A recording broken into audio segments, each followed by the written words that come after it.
Are we accountable for our family's decisions or for our clones' decisions? And what responsibility do we have to care for our alien half-brothers? Well, these are the kinds of questions we're going to be asking today as we talk about some of the big things going on new in our favorite fandoms today, as we're going to discuss Bad Batch Season 3, Invincible Season 2, Part 2, and even something maybe a lot of y'all haven't heard of, Mortal Terror.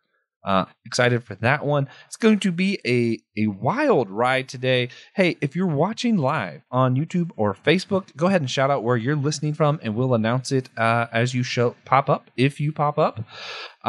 But before we do anything else, I got to do a big thank you to one of our supporters, one of our sponsors of the show, Justin Vaughn. You make this show possible. You rock, dude. Thank you so much for your contribution. And if anybody wants to be like Justin, get a shout out, you can do that on Patreon, Captivate, or Apple Podcasts. So thank you all. I'm Joshua Noel. I am here with one of your other hosts, one of the newer hosts, John Erdely. Not new to me, though. We've known each other since college, and this is the first time we've recorded together, so this is kind of exciting. John, good to see you, man. Yeah, it's great to be here. Thank you for inviting me, Joshua. It has been a long time since we've been able to meet face-to-face, and we always had great experience together in college, and now we are taking our experiences outside of college into the real world and meeting back in a creative way, and it's a lot of fun. Yeah.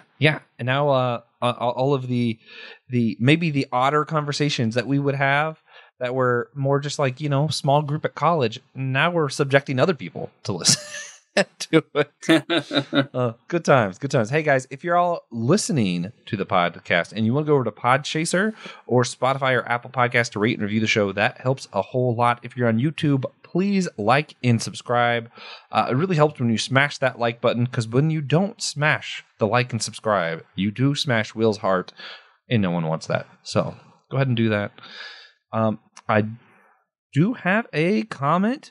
So Christian wanted us to know that he's listening from Christian's dorm room in Louisville. Christian, Louisville, Kentucky. Glad you're watching. One of my favorite things in Louisville, my family lives in like the Kentucky region. In the University of Louisville, they have a wall that's just like all the different pronunciations of Louisville or Louisville. Yeah, everybody pronounces it different. It's fine. So one thing we like to do for our What's News episodes, we do some stuff a little bit different. Instead of what we're geeking out on, we're going to go ahead and have a lightning round. And that's just where we're kind of discuss stuff that's not our main three that we've been into recently, if you have anything. I got a few that I'd highlight. This isn't really new, I guess. It came out last year, but I'm just now getting around to, because I've been really resistant to Peacock because I just have too many subscriptions. Like, to me, it's just a problem. Like, I'm just tired of subscribing to so many things, but I got access to somebody else's. I mean, I totally have my own subscription, but Peacock has Twisted Metal. So the old PlayStation video games. It has its show, and it's starring Anthony Mackie and all of them, and I was like, the cast is brilliant. So I was like, I got to check it out. And I haven't heard anything about it, so I wasn't expecting great things. But honestly, I think it's pretty good. It's really entertaining, a lot of fun. Definitely kind of like teenage boy humor, but I mean, it's about the Twisted Metal game, so it better have teenage boy humor, Like, that's sort of the point. So I'm really enjoying that one. Do you have anything that you wanted to lift up that's not our main three today? We've been watching One Piece with the kids, and I never had a chance to really get into One Piece, even though I did have a subscription to Shonen Jump magazine as a kid. And I'd read it a little bit, but I never did watch the anime. And now this year we're dedicated to culturing our kids on all the kind of the popular animes. And One Piece we've watched through, we're almost done with season 2, and it's actually really fun, really engaging, and I really, really like this anime. I feel like it has a lot of great character depth that goes into their backstories. Yeah. All the new places that they explore are always fun and full of like these crazy things. Like we just finished up them going to the island with the dinosaurs and the giants, and it's just like nuts. It's a lot of fun. Oh yeah, wild stuff. And that's part of why I love the live action One Piece, is because it's, even though it's obviously it's not as good, not as true to the original, all that stuff, but it's a good excuse to like get back into a world for me that I've like. It's hard to be like, oh, I'm gonna restart the anime when you're like, I'm on episode 1000 and I still have like 200 to go, and it's like, it feels weird to go back to episode 1. But the live action gives me like a good excuse to kind of revisit those early years, and I do love that part of the story. It's like they really do a great job just world building and introducing the characters, and it's a lot of fun. I'm trying to think of some of the other stuff I've been into. I'm going to talk about this on our comic book catch-up episode later this week, but I'm really digging the Doctor Strange comics that have been coming out lately, and just kind of dealing with like PTSD and the idea of the ultimate victor of war versus what it really means to be a doctor. So it's just a lot of like fun getting into kind of Doctor Strange getting back to being a doctor and what it means to be a healer in the kind of world that he lives in now. And man, it's fun. It's just fun to explore that. That's basically it. Hunger in the Dust was still great. G. Willow Wilson's fantastic. Everything she does is amazing. This is Christian agreeing with me about something. Huh. This is crazy. Christian agrees with me about the Doctor Strange one. Thank you, Christian. But no, yeah, I'm mostly revisiting old stuff. I am, however, really looking forward to Godzilla X Kong. So I have rewatched all those movies recently to kind of prep for Godzilla Kong. Are you into the Godzilla universe, the legendary monsters, or any of that? Yeah. Then there was Kong, Skull Island. I think there was another one caught up on yet. I'm incorrect. I think because Godzilla X Kong is the follow-up to Godzilla, right? First Kong, yeah. I think there's 4 total in it. So there's like a original Godzilla legendary film, Kong Skull Island, Godzilla King of the Monsters, then Godzilla vs. Kong, and now Godzilla X Kong. I still feel like Kong deserves a second solo film, but the way the commercials look really makes it feel like this is going to be primarily a Kong film, and Godzilla's just going to kind of give him some backup. But I don't know. We'll see. Looks good. Yeah, it does. I'm really excited. And it's coming out Easter weekend, and I'm like, I have some extra time off that weekend. I can go to the theater more than once. We'll see. Really, money might dictate how many times I see it. You know how that goes. Oh yeah, it's like $50 to go to the theater. Yeah, I'm not doing all that. All right, well, with that, go ahead and end our lightning round and move on to a different topic, something a little bit different this go round. I'm not going to be covering this in comic book catch up. Here's a comic book series I'm adding to our What's New lineup because I honestly, I just think the idea behind it, maybe not necessarily the story itself yet, but the idea that it's setting up is so interesting. And from my memory / just kind of listening to some other episodes, I was like, I think John might have some interesting commentary on the story they're setting up in Mortal Terror by Christopher Golden and Tim Laban. So I got to be honest with you guys. I originally just picked it up because that issue 1 cover right there, to me, looks a lot like Mike Mignolia's Hellboy, and I love him. And I was like, looks similar enough. I needed a good new horror comic because Ice Cream Man is taking forever to release a new issue. Sorry, just personal gripes. So I picked it up, and I was like, yeah, let's see what this is. And John, I'm gonna break this down for you, and you're gonna be like, that's one of the weirdest stories I've heard, but I still feel like it makes sense. Lay it on me. So here we are. It takes a second to figure it out. So it starts in a train, which for those of you who know me at all, like I just have a thing for trains. Like I love trains. So a story starting on a train, I'm like, all right, starting off strong. We got train story. The guy's like, oh, there's monsters. He can kind of tell that something's going on. He's like, and he's an investigator. He ditches the train ends up exploding, crazy stuff. And you're like, okay. Some different conversation clues kind of hinting at, you're like, okay, it's vampires. That's what's happening. And then you find out, no, everyone's vampires. It was humans that blew up the train. But people don't believe in humans in this world. They think that the humans are all gone and everyone's a vampire. So everything's ruled by vampires. The leader of the vampire world, the king, does know that humans still exist, or mortals is what they call them. But he doesn't want the rest of the population to know. So he's kind of keeping it on the down low that humans are still out there. It kind of gets out a little bit amongst like the army kind of private security kind of things of like, we are going to investigate, take care of this without the rest of the population finding out. And the mortals are also terrorists because, there's not enough mortals left to do a full-on war with vampires. So what do? Here by there, we're going to blow up a train. We're going to, disrupt the establishment, and the establishment is all vampires.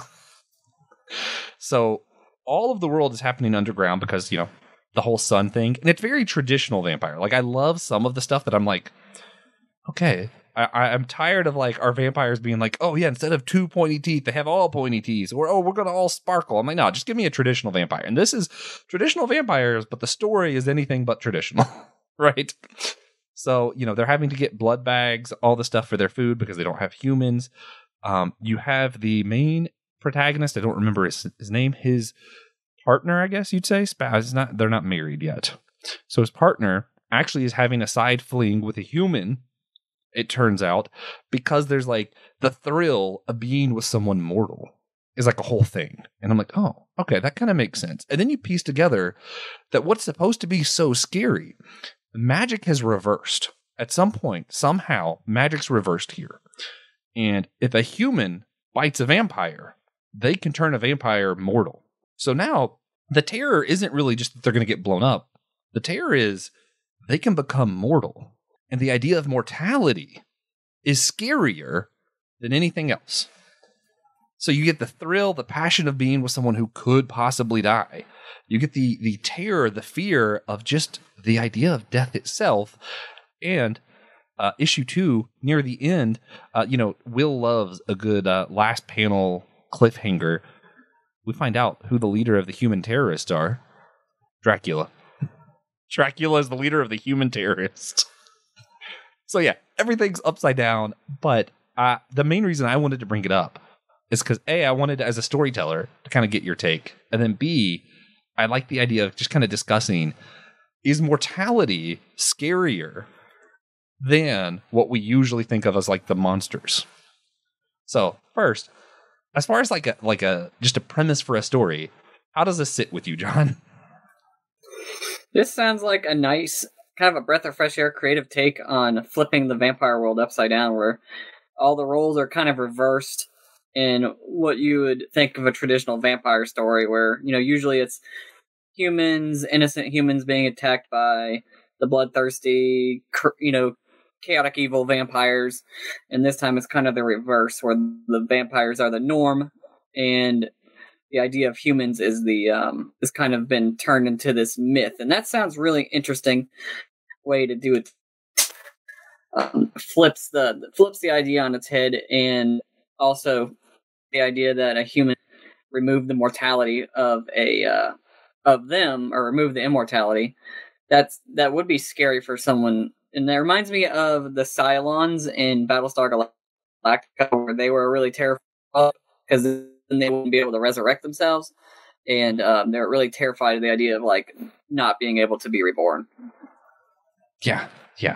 At first I'm trying not to like, I'm trying to be generous. At first though, when I read it, I was like, oh, they just said, what if we reversed vampires? And to me, that just feels like a lazy premise. Like, we're just going to take it, and what if we just did it backwards? I'm like, because I just feel like too many people do that. Like, we're just going to take the story, do it backwards. What if Superman was evil? I'm like, I'm tired of the, like, let's just do the opposite of the story.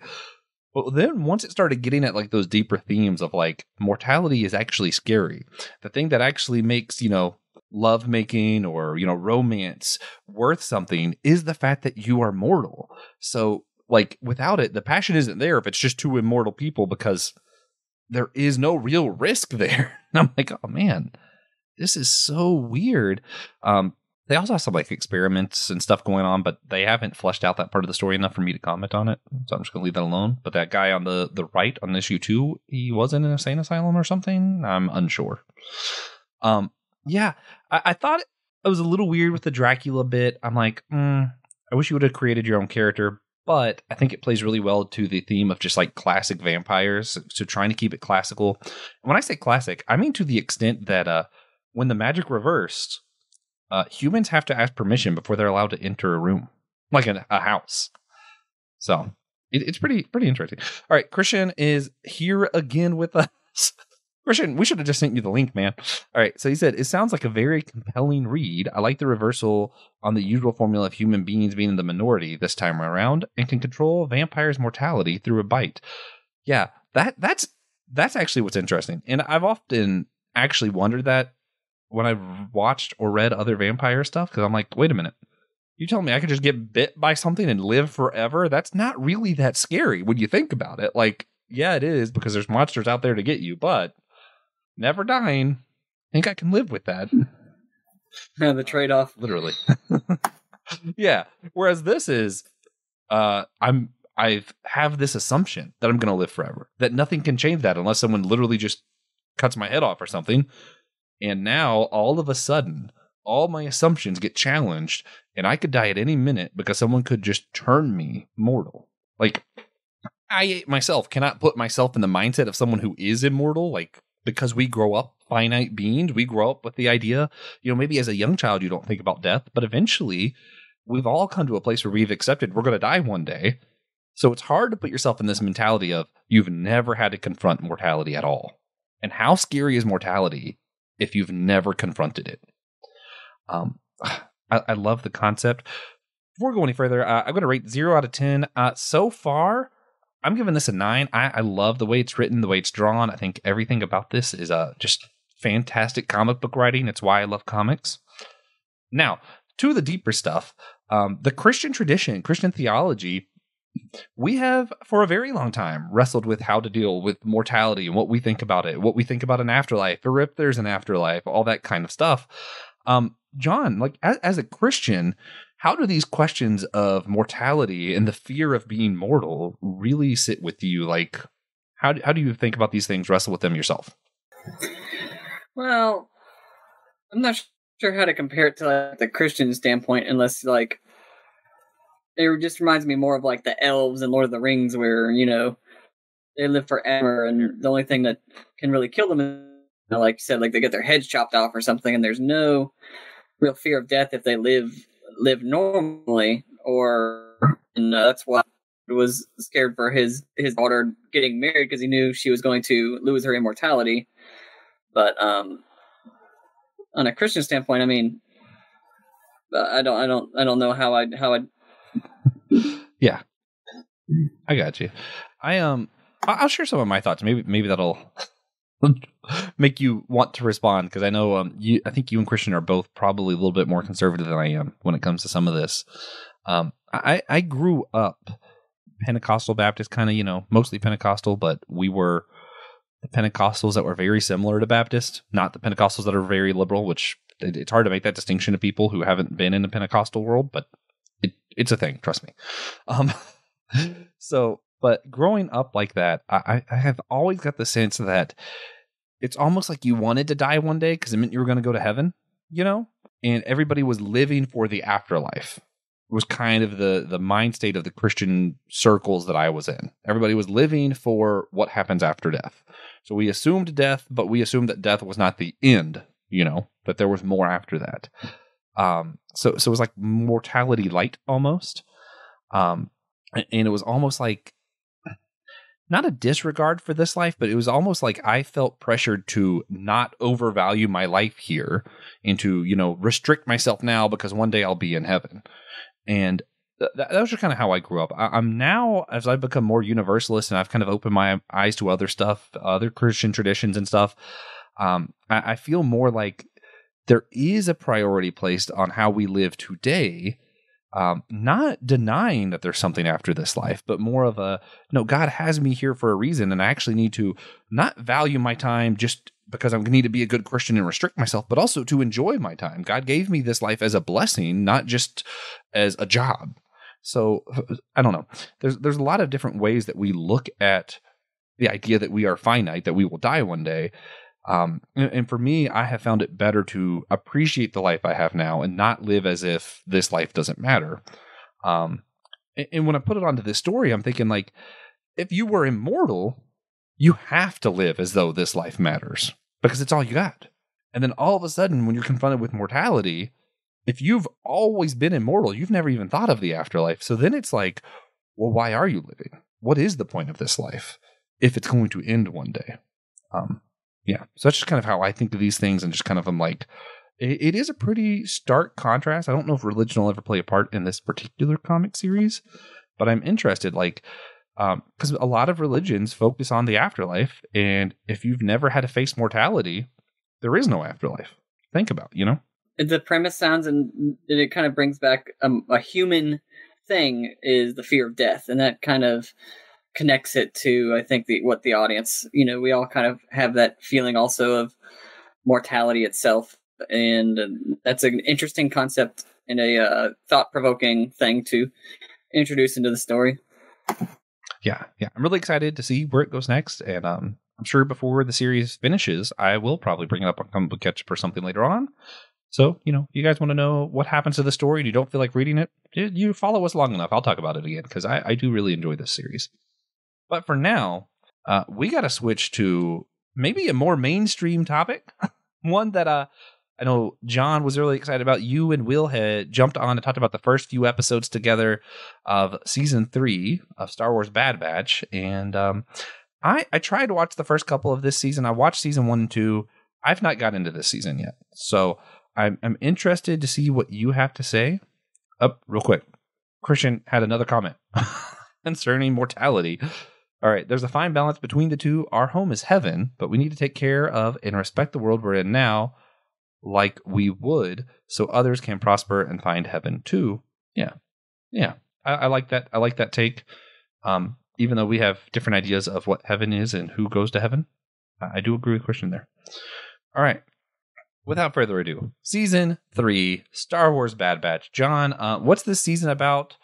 What are you thinking about it? How would you rate it? Just give me a rundown. So, Bad Batch season 3, I think, is, I want to say, filling in that gap of the last little bit of the Clone Wars before A New Hope, and it's also explaining how Palpatine returned. I think that is kind of what it's setting up to do. It's doing a lot of world building, and it's kind of closing all of the story where season 1 and 2, closing those threads, so to speak. But I've really enjoyed it because you're getting more return or the characters like Crosshair, where he basically betrayed the main characters in the beginning in the season 1, and you're kind of seeing that story come to a close or come full circle as it may process through him eventually betraying the Empire, because even though he wanted to be a good soldier and follow orders, he realized that, at the end, they really didn't care that he followed orders. He was an expendable clone, and he helped, Omega escape, and he's having a real rough time getting back into his original crew because nobody trusts him because he did betray them. But at the same time, it's a lot of like, grown up themes and emotions that really are stirred by this season. Mm-hmm. Yeah, so I'm curious about some of that too. As someone who has kids, do you think it's too grown up, or do you think it's still okay for kids, like relatable wise? Or I think so. I think that it's definitely more serious. It's a lot more somber in tone and dark, especially in the beginning, like season 1, episode 1, where it starts with Omega in the jail cell, and it's dark. I mean, it's like Andor, but it's also something that brings up discussions that we really should have with our kids. It's like, what if a dark, oppressive government, took over the galaxy and you get thrown in a jail. There's all kinds of crazy stuff going on, like she's getting experimented on, and it's dark for kids. It's not like grotesque like the some other shows that we might discuss, but yeah, for it's definitely tame in terms of like violence and things, but it does bring up a lot of grown-up themes and things that, you know, kids not necessarily can relate to, but can experience. Kind of like when you're reading a book and you're reading like you can experience it and kind of relate to the characters by watching it. And I don't think that, you know, like Happy-Go-Lucky, every, you know, like these children Teletubby shows are doing them any favors by not any adversity, you know? Yeah. No, I get that for sure. So one of the things I think is really interesting too is, for me, I really had a hard time with somehow Dave Filoni's going to use what, to me, this is still kind of like prequel material. I know it's not, but like just given the time era, that's kind of where I place it. And he's using this to kind of fill in the holes to make the sequel trilogy make more sense. I know we have differing feelings on the sequels, but I think we both can agree The Rise of Skywalker was a mess. So I think it's fascinating that he really is able somehow to kind of lay the seeds to make Rise of Skywalker make a little tiny bit of sense. Not a lot of sense, but a little bit of sense. Like, it's starting to be like, okay, at least it doesn't feel completely out of nowhere if I add this. Yeah. Yeah, I would agree with that. Sorry. Okay, I was going to say, I agree with that. I think that it is definitely... It's like the Rise of Skywalker or The Last Jedi and some of the other ones, which were just not done as great. I feel like they're laying the foundation for that better than what was built in the main trilogy. Yeah, for sure. And it doesn't feel like it's just ignoring the main trilogy, because, you know, the main trilogy acknowledges the Clone Wars. It's just kind of different. Okay, another comment from Christian. This one I'm just going to let you respond to. Christian says, I've got a feeling that Omega's going to be the only one left in the end. Sorry. He said, I've got a bad feeling about this. Star Wars reference. Okay, or they might go down full downer in the end, and she's killed to fuel Palpatine's resurrection and for sequel synchronicity's sake. What do you think about this comment? I feel like it's definitely going to be a bittersweet ending, because I know that the clone uprising, we all know that's not going to be successful, and we know that Palpatine is going to end up resurrecting himself, so that's some part of that experimentation is going to be successful. His cloning facility on Mount Tantus is going to succeed, because that's what creates The Last Jedi. It's what creates Snoke. It's what all that is built on, basically. But I'm not sold that she's going to die. I'm actually holding on to this really crazy, wild fan theory that she's going to be force sensitive and become the new canon's Mara Jade later on. Yeah. No, I'm there for that. I think they're going to keep her around. I think she's too popular for Disney to let go of. There's some things that I hate when people are like, oh, Disney always does this, because usually they're wrong, and I can point to that Disney has in fact not done that. Or like, oh, everything new Disney is woke, and I'm like, okay, but a lot of it isn't. You know, or they've never had an original idea, and I'm like, Moana. They're like, well, that doesn't count because this. And I'm like, well, then literally none of the Disney movies count from the very beginning. You've never liked Disney. Sorry. Not to go on that whole side tangent. I do say, though, sometimes Disney does have a tendency to do a little bit of a fan. They feed the fans. If the fans like something, they're going to give it to them. And fans like Omega, so they're going to give us Omega. I don't think they're going to have Omega killed off. That said, one of the things that's interesting that it's going to relate to our next topic too, there does seem to be a little bit, from what I did see, of like the clones feel responsible for each other almost. Like, oh, you're also a default, or oh, you're this. The Empire did this to us, and it's almost like a brotherly commitment thing. And it's weird because you do have Cross-Eye, you do have all these clones that did, execute the order, turn on their brothers. So it's kind of like why do they still have this accountability for one another when literally the only thing they share is genetics? A lot of them haven't even met each other. So I always thought that was a little strange. Do you have any fuller ideas on some of these? Because again, I've only seen bits and pieces. Well, I mean, they have that sense of brotherhood. Once Kamino was destroyed, they realized that they were it. They were the last ones, and it's kind of like a do or die. We need to be brothers now because we're all that's left. Yeah. Yeah. And I mean, and it makes sense. And what's interesting is even like Omega and I'm going to call them cloners, the people who do the clone testing stuff.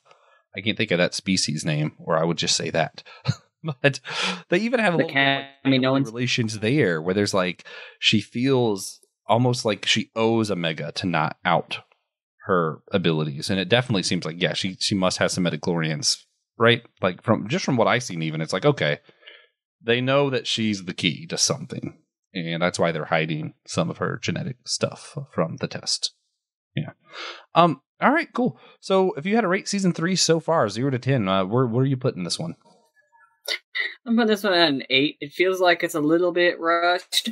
I love the ideas. I love all the character arcs coming full circle. I like the dark tone of it.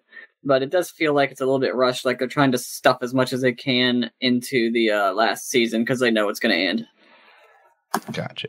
Sometimes that can be fun, though, when all of a sudden everything just like all hits at once. But then sometimes it's terrible, and it's Spider-Man 3. Endgame? Yeah. You know, a lot of people loved Endgame, and it's just Infinity War was better. I'm sorry. That's one of my bad opinions, I guess. But I loved Infinity War. What was I going to say? Okay, so as far as like the deeper themes, what do you think is like, as far as like what we can pull out of this and really think more about? What would you think would be the one of the biggest topics that you think we should maybe spend a little bit more time thinking about walking away from the show? I think, if I had to die on a hill for the show, the theme would be redemption, because you think Crosshair and all these other characters are kind of finding their true selves in here. Like Hunter is having to wrestle with how with Crosshair's return, and also that he wasn't able to help Omega in the beginning, and then you've got Crosshair coming full circle from rejoining the crew after betraying the Empire, and then you've got Omega basically growing up and not being the wily kid that they brought on board, but now she's kind of, soldiered up a little bit. Yeah. And our unofficial third host of the episode has said, preserving against evil, no matter the cost. I think that's pretty solid takeaway too, from what I've seen. He had time to prepare that statement. Yeah, that's different. He gets to sit there and type his thoughts. All right. So on to our final main topic today. I'm actually really excited to talk about this. We've only got one episode in part 2 so far, but I love this show. I love the comic. I think Invincible is incredible. It's just a critique of all things that are superhero and comics, and what do we do with this genre, and how do we feel about the idea of heroes in the first place. It's a little bit less of a downer than The Boys. A lot less of a downer than The Boys. The Boys is just anyone who's a hero is evil. And I like The Boys, but I got to say, but Invincible. We had season 1, we had season 2, part 1, and the reason it was split up was because of the writer's strike. And now the writer's strike has been kind of resolved. We start to see part 2, and we talked about some of the other episodes and stuff here before, so you guys know some of my history with it. I've read all the comics. I love the show, watched all of it so far. John, what's your relation with this? Have you seen any of Invincible or read any of the comics or anything? I've not read the comics. I watched the first episode of season 1, and I thought it was absolutely disgusting and terrible and overly gory, and I immediately shut it off. And it's just not my cup of tea. The way that the grotesque violence. Like there was a scene where like somebody was like, "Help me!" crawling in the background, and then they got stomped on and squished and blood spattered everywhere. And I was just like, you know what? I'm not really into this type of thing. It's the same problem I had with Rick and Morty. It was just overly grotesque. Oh. So you definitely would not like the first episode of part 2 of season 2. Part of my commentary was mostly, probably not. The show's been pretty mild up until now, in my opinion. Comparatively, I feel like we've had some grotesque moments like what you mentioned, but we haven't had characters that we've known and grown attached to really get brutally murdered until now. Now there's characters that we have known and spent time with and maybe even started to care for, and we see them smashed to bits, literally. We've seen one eaten, and it's like, oh. I think the grotesqueness is part of the point of just kind of like superheroes aren't just pow and somebody's knocked out. It's someone with that much super strength punches someone, they explode. That is what would happen. All right, Christian has to hate on the boys because, it's just what he does. Nihilistic trash, what he means is a fantastic, brilliant show compared to the more realistic take that Invincible offers, compared to the more cartoony take that Invincible offers. In its destruction of superheroes, deconstruction, sorry. It helps that Invincible also reconstructs the genre as well. He is right about that. The boys is just a downer. Shrinking Ray? Oh, yeah, I haven't got to that part yet. Shrinking Ray's death lives rent-free in my head. A truly frightening scene. Yeah, this was rough. So in the show so far, you have Omni-Man, who is basically Superman, and in that episode 1 you mentioned, which happens a lot later in the comics, we end up seeing that he is from another planet, just, same story script of Superman, except for his planet wants to completely conquer our world. So he just brutally murdered all of the Justice League in his world. That, again, they're not called Justice League, but you can kind of tell. There's literally like people who look exactly like the Flash and all that, and they just get destroyed. Anyway, season 1 ends. You find out you have the giant fight scene between Omni-Man and Invincible. And, Invincible kind of wins, sort of. Omni-Man flies away, and we think we're never going to see him again. He says a bunch of really nasty stuff. Christian's making fun of me. But anyway, they have a whole big outing. Season 2's been wrestling with how should he feel about his dad? Should he hate his dad forever? Should he want to see his dad again? Because, they are family, even though his dad is truly a despicable creature who did terrible things to his mother and left the planet and tried to literally destroy his planet. And then how do they continue on without his dad? And, they have like this PTSD, all this trauma that they're dealing with. At the end of part 1, he ends up going to a planet that's filled with like these bug species people, the Thraxans, and who's there except for his own dad, and finds out that he has a stepbrother at the end of part 1 of season 2. Part 2 happens. Also the alien race that him and his father are, the Viltrumites. I'm probably saying that wrong, but Christian can correct me in the comments because that's what he does. Christian's watching this like, why do we let Josh on this show? Anyway, the Viltrumites, they show up. They're like, hey, you haven't prepared this planet. What the heck? They attack Omni-Man and Invincible. They take Omni-Man away for execution and tell Invincible it's his job to kind of get the planet ready for being destroyed. And Invincible's like, yeah, I'm not playing into this species thing that's going on. Like, I'm not part of this race. I'm a human. I'm from Earth. That's where my allegiances are. All this kind of stuff. But his dad's taken away to be executed, supposedly, because he's changed and all this stuff. Man, yeah, it's complicated when aliens get involved and other species and stepfathers and step aliens and brothers and all this stuff gets involved. It's complicated. The Thraxans, the alien bug race that his brother is part of, they have very short lifespans. Their whole lifespan is like just a few years.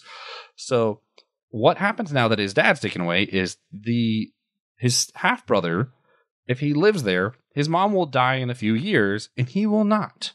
So he can either leave his brother there to watch everyone around him constantly die, and him feel, you're dealing with that mortality thing. Everyone else is dying, and you're just still around because you're aging so much slower. Or he can bring his half-brother back to Earth, which is what he decides to do, but he doesn't have a way to raise his stepbrother. He's still a kid. His mom doesn't want to raise this other man who, her ex-husband who tried to destroy her planet and call her a pet. She doesn't want to raise his kid. So it's kind of like you're dealing with this. What responsibility do they actually have to this half-brother? Because obviously good people don't want to leave someone you're related to watch everyone around them die. But also there's no responsible way to care for them. And also, why should other people be picking up after Omni-Man, who's just a douchebag who goes around creating, little babies everywhere or alien children? So it's kind of like, you have all these complications. And then on top of that, Earth gets threatened with 2 major crises at once. Invincible goes with one team. The other team is left behind. Invincible's team's fighting basically Starro kind of creatures, whatever. The other team, man, you have Shrinking Ray, Multi-Kate, and the Speedster, whose name I forget, which is embarrassing because he's the only one that lived of the three. And yeah, they brutally murdered. Multi-Kates, they have the multiplying power where there's multiple of them over and over, literally get smashed together into each other so that their organs and stuff are out. Shrinking Ray gets swallowed and tries to expand, like, haha, I'm going to expand in your throat and kill you. And nope. Gets swallowed and then her blood kind of just gets spat up a little bit. And it's like, ooh, yummy. And these are characters we've actually grown to know. So that's different. That's awful. Sorry, duplicate. That's what I said. It's duplicate, isn't it? Didn't I say duplicate? John doesn't know either. Now I've got me questioning everything. I couldn't remember. Anyway, I know a lot of story. It's one episode so far, but man, they unpacked a lot. I think you said Multi-Kate. Multi-Kate? Yeah, that sounds right. Duplicate's right. Okay. Anyway, duplicate makes more sense anyway. Just where the show's going and just like how they're dealing with this idea of like responsibility and accountability of like, who are you accountable for? Who are you responsible for? Do you actually have to, like, if your family is going around messing up stuff in the world, do you have to go up back and clean up after them? And like, why would it be your responsibility in the first place? And it's one of those where like it's so far-fetched that it's like we shouldn't be able to relate to this at all. And yet I feel like it is very relatable. We have had situations of like, and I know people just because, I work in like food and stuff where I've seen people who've like, they're still a teenager, but feel like they have to take care of their little brother because their parents just are not capable of caring for children, and it's like, well, they're not your child. So what responsibility do you have to that? And yet at the same time, if you just leave them, you know how bad that's going to be for them. So you can't do that either. So I really feel like this question of accountability that shows up first in the Clone Wars, right? Because like, are you accountable for the other clones that did these terrible things? Are you accountable, or should you still care for, your brother if he backstabbed you? And then we see the same kind of questions in this series of, is Invincible, is he accountable for his half alien brother? Because he didn't tell his dad to go do all those terrible things, and yet he still feels a sense of responsibility.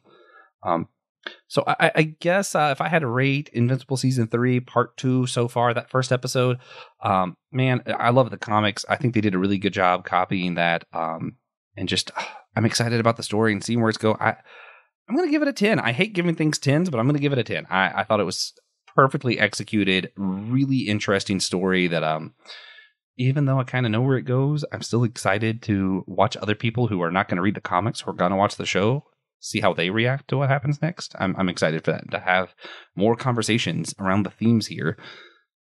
John, how do you, whenever we think of like, and I know as a dad, you probably have a different perspective of me. How do you think of like how do we decide what we're responsible and what we're accountable for? And is it different for Christians than non-Christians, do you think? Or is this like everyone has to just kind of deal with this in their own way? One has a sense in regards to children, or what information, whether if you're teaching them about the world, you're giving them adversity or explaining, not everything's going to go the way you want. Most of the time, to pay bills, have nice things and conveniences like electricity or a roof over your head and clothing and all these things that are provided for you we provide it free of charge because we're your parents, but in the future you have to provide that for yourself, and I want them to understand that, because I feel like I didn't get a lot of that growing up or learning about taxes and all these other things, that car payments and bills and stuff, and I want my kids to grow up for that, and I'm responsible for that. But I feel like I am responsible if I don't teach them well, or if I ignore them, or just let YouTube babysit them. I need to be monitoring their content, making sure that they're being fed good information. But in regards to like if they go and make decisions, or if they turn out to be bad people, if you do what you're supposed to do, and I don't hold myself to being like, well, I can't make sure that they come out perfect, but do what you can, do everything to if they just turn out rotten, it's like, Sorry, and it wasn't my fault, you know. Yeah. No, I get that. I just, man, it is rough, and I think part of my problem here is like we are both people who aren't dealing with some of this. I guess like when it concerns like, you know, I'm not being asked to raise somebody else's kid who I hate. So it kind of feels weird to me to be like, oh yeah, no, he should totally take responsibility for that. Cause like I've never been in that position. So I feel weird commenting on it. I do like the Spider-Man, the thing of like, if you have great power, you have great responsibility, right? Like I think if it's within your ability to help others and you watch others suffer instead, then I think some kind of wrong has been done there. So when I think of like Invincible situation, it's a little bit complicated because he doesn't really have the power or the capability to raise this half brother. So I'm not sure if he's really responsible because he doesn't have the ability to do that. So it gets a little bit more complicated. But, you know, if it was just a clear, hey, you have all the money, you have all the ability to care for this person, I don't think it matters how terrible your dad is. If you are fully capable of helping this child who's going to be raised terribly and in misery, and you just decide not to because it's inconvenient and you don't like their dad, I don't like that decision. You know, like, does that make sense? Yeah, no, that makes sense. It's all about what you're capable of helping, yeah. Yeah, like if I want to, do I want to raise my kids or do, you know, and spend the time with them, or do I, or not? If I'm able to, you know, do it. But if you're, you know, it's different if you're not able to. So this is actually a question that I wrestle with. I'm going to give a really specific example that's real life, so maybe we can talk about it a little bit better. In one ministry I care a lot about, and we have on my other podcast, the Whole Church Podcast, we've invited them on a couple different times, the Watoto Ministry. So it's a ministry in Uganda that helps children, and it doesn't just like babysit children and teach them how to be like white Christian Americans. It raises them and have them become the worship leaders and uses their culture with Christianity to kind of show how to be Christian. And it's in a part of the world that's desperately in need of help, that needs food, that needs support, right? And the way it works is like people are able to adopt a child, which is, I think it's like $40, and 3 people adopt the same child. It's complicated, but you're sending money to sponsor these children. My parents did it. I don't know the organization well enough that I'm confident that what they're doing is good, and I do want to sponsor and support a child. However, I currently, given my current budget, you know, like I am like, can I pay the bills? And if I feel like I'm at the bridge of can I pay the bills, I don't think it's responsible or reasonable for me to then go, well, I'm also going to spend $50 a month adopting this child. Now, some people will say, if you're convicted, you just have to do it. It doesn't matter if it makes sense or not. I guess it depends how you define convicted. But yeah, like that's where I'm seeing this problem as, to me, it's just do I have the means to help, less than any of the other questions. I think that's the main question that I have to wrestle with when it comes to what accountability I take of others who are not myself. But I'm sure other people have other ways that they value it that aren't just, do I have the ability to care? But for me, that's the only question that really stands in my way, is what means do I have to help? Yeah. John, what do you think? Do you have any other thoughts on that, or anything you want to add to that kind of part of the conversation of like, how do we take accountability for others, and what responsibility do we have for people outside of our own self? I feel like it's just another human aspect of us wanting to feel responsible for, you know, if someone, like one of our best friends goes out and does something terrible, and we feel kind of responsible, but even though we didn't have any part of it, you know, we wonder if we could have gone back and done something differently. And I feel like that's just, you know, us wishing things could have been different. Yeah. I mean, that's true. It's true. Yeah. It's a complicated thing. It's not something we're going to easily answer here. Yeah. And let us know if you're listening and you're a better theologian than us, and you're like, no, here's the exact verse that defines what responsibility we have to the other and accountability we have for others' children's. Yeah, drop it in the comments. Let me know. I would love to know exactly how, you know, the exact formula for how I decide what I'm accountable for. But you know, I think for the most part, that's just a question that humans have been wrestling with ever since we've kind of developed the idea of ethics, and we'll probably be wrestling with it for the rest of time, if I had to guess. But That's a fun note to end on. Christian loves when I just end with open-ended questions. You're welcome, Christian. Here's another one. How do we define who we're accountable for? I don't have an answer, so we're going to just wrap this one up. All right, so for our wrap-up on our What's News episodes, John, we pick one of the things we discussed today. It doesn't have to be a main topic. It could be one of the things from the lightning round if you want it to be. If you had to pick one thing to recommend to our listeners of everything that we talked about today, which one would you pick? I would say if you haven't seen One Piece, I highly recommend the anime starting from season 1, not the new coming out with. I have to verify if it's any good or not, but like the remakes. I'm not a big fan of remakes of good stories. I'd rather them remake bad movies or bad TV shows that were based on good stories instead of remaking shows that we know and love. Or movies that we know and love. But tangent aside, I recommend the One Piece anime because there's a lot of character depth, and I just really it's a lot of fun. It's kind of like watching Pokemon. It's just really lighthearted, even though the first bit of the season is a little bloody. I wouldn't recommend that for really really young children. But the Luffy being so lighthearted and fun, it really does make the anime really endearing and enjoyable. Yeah, no, that's totally fair. I'm also not going to pick one of our main 3 topics. I'm also going to pick a lightning round topic. I'm going to say Twisted Metal, because I haven't heard enough people talk about it. I think more people should watch it.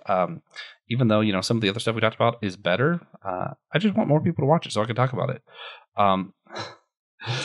Anyway, Christian is still antagonizing me, but I'm not going to give him the satisfaction of reading any more of his comments. I will say, Twisted Metal's great. Hunger in the Dust by G. Willow Wilson, also great. But Twisted Metal, more people should be watching it. So if you like action and you like, kind of juvenile humor, watch that series. Talk to me. If you like evil clowns in cars with guns, watch it. Let me know what you think. I'm excited to talk to literally anyone about it. And with that, I'm going to go ahead and start wrapping this one up, guys. Again, a thank you to Justin Vaughn for sponsoring the show. You rock, man. If you guys are listening, please consider rating and reviewing our show on Podchaser, Apple Podcasts, or Spotify. Of course, smash that like and subscribe button. We need you to do that, especially if you're on YouTube. It really helps a whole lot. If you want to listen or see other What's News episodes, down below, we have in the description, we have a link to see the rest of those kind of things. It's a good time. And finally, I need you all to do one very important thing for us. And remember that we are all a chosen people, a geekdom of priests.